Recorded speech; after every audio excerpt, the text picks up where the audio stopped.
Welcome back to Athletic Everyday, day number 138. Nice sunny upper body workout. Very hot and sunny upper body workout here for you.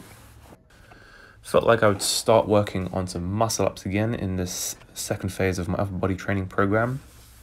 Generally, I tend to pair every 5 weeks. I've written a 10-week program for my lower body training with my jump training, but I'll also pair that with upper body training. And I do write them separately. I'll write my lower body program, my 4-day-a-week lower body training or jump training program. I write that on an Excel spreadsheet, or technically a Google Sheets spreadsheet, and I'll sort of refer to that when I'm looking at, what the hell am I going to do next in my workout? Because there's no way you can remember everything you're going to do. With the sets and reps, the volume, the intensities, all of the order of the exercises, especially in warm-ups and everything. There's no way you can remember all of that. So it's nice to have a spreadsheet where you can go over that. So that's good. But when I write my upper body workout, I don't have a separate spreadsheet for that. I just write it down on a whiteboard, write down the sets and reps, and then I'll just look at how to progress that week on week. Generally, I'll either tend to just step load with either weight or reps, because it's just a lot simpler that way. From 1 week to the next, just remember how many you did last week, and then just either add on an extra rep, add on an extra set, or just add on, 2.5 to 5 kilos on lift, depending on what you're doing. It's a very simple way to progressively overload movements and to build strength, muscle, and power in the upper body. But going into this next phase of 5 weeks, I want to just lock in on my muscle ups, start working on my muscle up form. The trouble with doing muscle ups on this bar is that because it's so thick and kind of slippery on my hands, it's very difficult to hold a false grip. And as we all know, doing a false grip muscle up is orders of magnitude easier than doing just a regular overhand grip muscle up.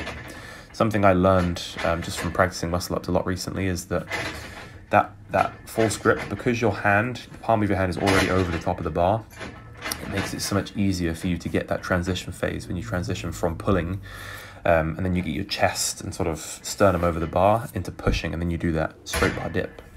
So if you get any of you guys that are trying to learn muscle ups, definitely practice false grip pull-ups, on the rings especially.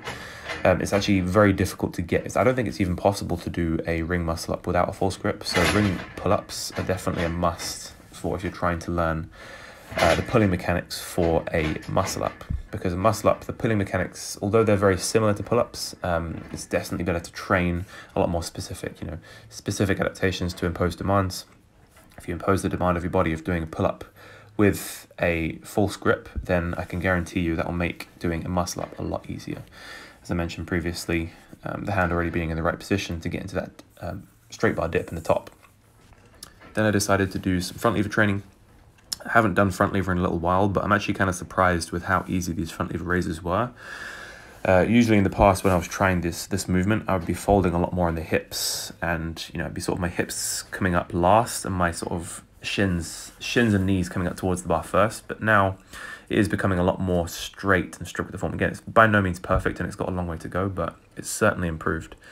And then when I found that I couldn't do full front lever raises, I switched into straddle front lever, because obviously you're decreasing the length of the lever by spreading your legs out wider, which makes it a lot easier for you to pull, because the muscles have a much stronger pull on a shorter lever. Just simple physics. And it's the same with holding a straddle front lever. It's always going to be easier to hold a shorter lever with your lats. Think about the lats as the working muscle, as the primary working muscle in this movement. If the length of that lever is shorter, then the amount of force that it requires to maintain that position or to move that lever is going to be a lot less. So yeah, front levers went pretty well today. I'm glad that I trained them, and I kind of want to just start doing more just advanced calisthenics skills in my training. I feel like the stimulus you get from doing advanced calisthenics skills, when I say advanced calisthenics skills, I mean muscle ups, front levers, handstands. I think those are the three that I kind of want to work on in my upper body sessions. I think that's enough to be getting on with. And the primary reason I want to work on them is just because they don't have that much fatigability, I guess you could say. Obviously, when it's a new stimulus, it will fatigue your body, your upper body, but I feel like they're a lot easier to recover from because it generally is just body weight training. And I don't think that that's going to impact my lower body training or my jump training as much as, for example, a split jerk would be, because a split jerk is a lower body and an upper body movement all in one. So I am going to be taking away some of the recovery capital from the jumping and sprinting that I'll be doing when I do my jump specific training, and utilizing that and those motor units when I do a split jerk, for instance. I kind of want to just leave weightlifting after maxing out my clean for a few weeks or even a few months, definitely a few months actually, until you know, I'm at a comfortable level with where I want to be with my dunking and my vertical jump. So calisthenics and vertical jump would be a nice combination of training modalities over the next few weeks. So stay tuned if you want to watch that, and I will catch you guys in the next one.